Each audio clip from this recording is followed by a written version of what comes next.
अस्सलाम वालेकुम। कैसे हैं दोस्तों। जब से बहुत बड़े बड़े बहरी जहाज बनना शुरू हुए हैं तब से लेकर आज तक कई बड़े बड़े बहरी जहाज रात के वक्त रात के अंधेरे में किसी बहुत बड़े बर्फ के टुकड़े या किसी चट्टान के साथ टकरा कर तबाह हो चुके हैं और पानी में डूबकर हमेशा के लिए तारीख का हिस्सा बन चुके हैं। मिसाल के तौर पर आज से तकरीबन 2 दिन पहले ही अमेरिका में एक बहुत बड़ा कंटेनरों से लदा हुआ कार्गो शिप वहां के एक मशहूर ब्रिज बाल्टीमोर ब्रिज से टकरा गया था, जिसके नतीजे में पुल तो तबाह होना ही था और पुल मुकम्मल तौर पर तबाह हो भी गया, लेकिन 6 लोग भी मारे गए। और दोस्तों, आज के दौर में शायद ही कोई ऐसा इंसान होगा जो कि टाइटैनिक जहाज की कहानी नहीं जानता होगा। टाइटैनिक जहाज अपने जमाने का दुनिया का सबसे बड़ा बहरी जहाज था, जो कि एक सफर के दौरान 15 अप्रैल 1912 में एक बहुत बड़े आइसबर्ग यानी एक बहुत बड़े बर्फ के टुकड़े के साथ टकरा कर तबाह हो गया था। पहले उसके 2 टुकड़े हुए और फिर वो हमेशा के लिए पानी में डूबकर तारीख का हिस्सा बन गया और उसमें 2240 लोग सवार थे, जिनमें से 1800 लोग मौके पर ही डूबकर मारे गए और बाकी लोगों को रेस्क्यू कर लिया गया। और तब कई लोगों का मानना यह था कि अगर इस जहाज के ऊपर कोई बड़ी स्पॉट लाइट या फिर हेडलाइट्स जैसी कोई बड़ी लाइट होती जिसकी रेंज बहुत दूर तक जा सकती होती, तो शायद रात के उस अंधेरे में ये लोग बर्फ के उस टुकड़े को बहुत दूर से ही देख लेते और जहाज को कंट्रोल करके बर्फ के उस टुकड़े के साथ टकराने से बचा लेते और इस तरह जहाज भी तबाह होने से बच जाता और 1800 लोगों की भी जिंदगियां बच जाती। अब सवाल ये पैदा होता है कि इन बड़े बड़े बहरी जहाजों के अंदर रात के वक्त समंदर में सफर करने के लिए कोई बड़ी बड़ी हेडलाइट्स या कोई स्पॉट लाइट्स क्यों नहीं होती, और आज के इस जदीद दौर में भी इतने बड़े बड़े बहरी जहाजों के ऊपर हेडलाइट्स क्यों नहीं लगाई जाती। दोस्तों, वीडियो शुरू करने से पहले आप लोगों से गुजारिश है कि अगर आप इस तरह की नॉलेज रिलेटेड और इन्फॉर्मेटिव वीडियोस देखना चाहते हैं तो बराए मेहरबानी मेरे चैनल को सब्सक्राइब कर लें और साथ दिए गए बेल आइकन को भी प्रेस कर दें ताकि मेरी लेटेस्ट वीडियोस का नोटिफिकेशन आप लोगों तक बआसानी पहुंचता रहे। और एक और बात मैं आप लोगों को ये बता दूं कि ये बिल्कुल फ्री ऑफ कॉस्ट है।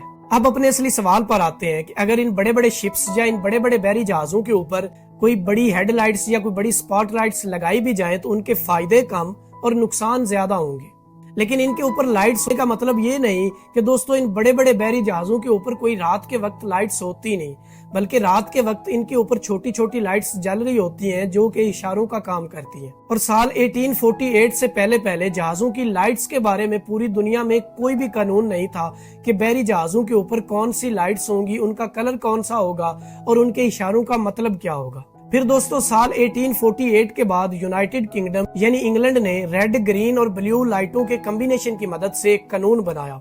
और उस कानून में उन्होंने ये कहा कि बहरी जहाजों के ऊपर इस कलर की लाइट्स का लगाना लाजमी होगा। इस कानून का फायदा फिर ये हुआ कि जहाजों के एक्सीडेंट्स में बहुत ज्यादा कमी आ गई, खास तौर पर वो जहाज जो कि आपस में टकरा कर तबाह होते थे। इन लाइट्स को देखकर इन शिप्स से कई किलोमीटर दूर से ही रात के अंधेरे में ही इनकी पोजीशन और इनकी डायरेक्शन का पता लगाया जाता है और आज के दौर में भी वही कानून पूरी दुनिया में इस्तेमाल किया जाता है। दोस्तों, इन जहाजों की राइट साइड पर ग्रीन कलर का एक बल्ब और लेफ्ट साइड पर एक रेड कलर का बल्ब होता है और उनके दरमियान में ऊपर एक येलो कलर की छोटी सी लाइट लगी हुई होती है। यानी जब भी कभी आपको समंदर में एक ग्रीन और येलो लाइट दिखाई दे रही हो तो उसका मतलब होता है कि वहां पर एक बड़ी शिप है जो कि लेफ्ट से राइट जा रही है। और अगर आपको रेड और येलो लाइट दिखाई दे रही हो तो इसका मतलब होता है कि वहां पर जो शिप है वो राइट से लेफ्ट जा रही है। और अगर ये तीनों लाइट्स एक ट्राई एंगल की शक्ल में आपको दिखाई दे रही हो तो ये समझ लें कि ये खतरे की घंटी होती है, क्योंकि वो जहाज सीधा बिल्कुल आपकी तरफ आ रहा होता है। और जितनी वो लाइट्स शार्प और डार्क होती जाएंगी ये समझ लें कि वो जहाज उतना ही आप लोगों के पास आ चुका है। लेकिन दोस्तों, अब आप लोग ये सोच रहे होंगे कि इन लाइट्स की मदद से हम आगे आने वाले किसी जहाज को तो देख सकते हैं, लेकिन आइसबर्ग का क्या, जिसके साथ टाइटैनिक टकराया था, या पत्थर की चट्टानें और या उस तरह के और बहुत बड़े बड़े सख्त पार्टिकल्स जिनसे बहरी जहाज टकरा कर तबाह हो सकते हैं या पानी में डूब सकते हैं। तो दोस्तों, अब आप लोग ये देखें और इस बात को समझें कि अगर हम कभी किसी कार में बैठे हुए हों तो रात के वक्त उस कार को कंट्रोल करने के लिए या उस कार को रोकने के लिए हमें एक ऐसी लाइट की जरूरत होती है जिसकी रेंज तकरीबन 100 मीटर तक हो, ताकि हम रास्ते में आने वाली किसी चीज को वक्त पर देख सकें और वक्त पर कार को रोक सकें या उसे कंट्रोल कर सकें। लेकिन दोस्तों, ये बड़े बड़े बहरी जहाज कारों या बाकी गाड़ियों से बिल्कुल मुख्तलिफ होते हैं। यानी ना तो इनके कोई टायर्स लगे हुए होते हैं कि जिनको ब्रेक लगाकर इन्हें वक्त पर रोका जा सके, बल्कि इनके अंदर बहुत बड़ी बड़ी चेन्स होती हैं اور ان کے ساتھ بہت زیادہ وزن باندھا ہوا ہوتا ہے، جن کو نیچے پانی کے اندر گرایا جاتا ہے اور جہازوں کے انجن بند کر دیے جاتے ہیں، اور اس ویٹ یا ان چینز کی مدد سے جہاز پانی میں آہستہ آہستہ رکتا ہے۔ اگر کسی بحری جہاز کی سپیڈ بہت زیادہ ہوگی تو وہ اتنے ہی زیادہ وقت میں پانی میں رکے گا یا اس کی بریک لگے گی۔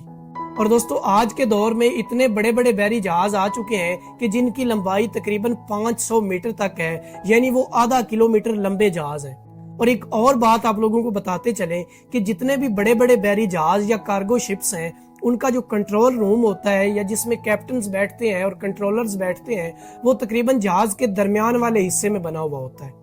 یعنی یوں سمجھیں کہ جس جگہ پر کنٹرولرز یا کیپٹن بیٹھے ہوئے ہوتے ہیں وہ جہاز کے فرنٹ سے تقریباً 150 یا 100 میٹر تک دور ہوتے ہیں۔ یعنی جب تک وہ کسی چیز کو دیکھیں گے، اگر وہ چیز 100 میٹر یا 150 میٹر تک دور ہوگی، تب تک تو جہاز اس کے ساتھ لگ چکا ہوگا۔ اور ان جہازوں کو وقت پر کنٹرول کرنے کے لیے ایسی لائٹس کی ضرورت ہوتی ہے جن کی رینج تقریباً 4 سے 5 کلومیٹر ہو۔ لیکن اتنی پاورفل لائٹس کا پہلا نقصان یہ ہوگا کہ سامنے والی شپ کے کنٹرولرز کو بالکل اندھا کر دے گی، اور وہ صرف آپ کی لائٹس کو دیکھ سکیں گے، لیکن وہ آپ کی رفتار اور ڈائریکشن کا اندازہ نہیں لگا سکیں گے اور کنفیوز ہو کر آپ سے ٹکرا جائیں گے۔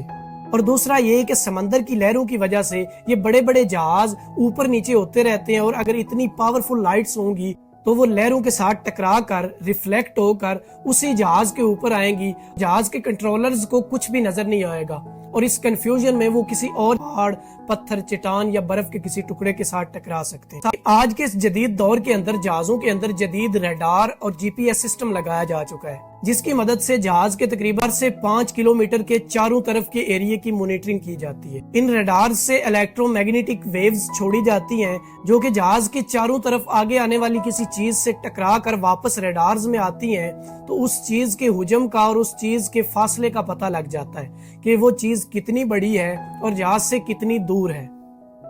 دوستو، میں امید کرتا ہوں کہ آپ لوگوں کو میری آج کی ویڈیو اچھی لگی ہوگی، اور اگر آپ لوگوں کو میری آج کی ویڈیو اچھی لگی ہے تو ویڈیو کو لائک کیجئے گا اور شیئر کیجئے